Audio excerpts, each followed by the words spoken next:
Ayan, kay YouTube, ito po, ganyan po yung ginawa ko yan. Yan, ginanyan ko siya. Nilagyan ko ng topping dito. Yan. Yan. Paikot po yan doon. Paikot lahat. Paikot yan doon. Paikot, pababa. Tapos, dito, lalagyan ko rin yung simento. Ikot din doon. Din yan. Na yung simento, hanggang dito lang yung simento. Tapos niyan ay ganito ko yan.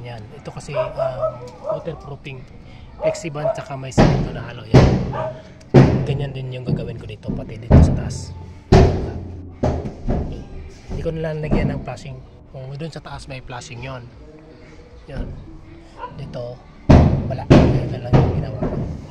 Tapos yung inside gutter niya, PVC ginamit ko. Yan.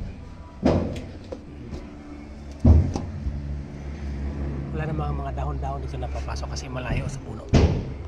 Yung puno nandun sa malayo. Yun. Kaya yan. Abang-abangan nyo. Yun yung gagawin ko pa yun doon sa taas. Yan kasi palitan ko ng mga gutter yan. Kasi wala na, nasisira na yan. In-order na ko ng mga gutter nandun sa baba. Okay. Abangan nyo po yan kay YouTube.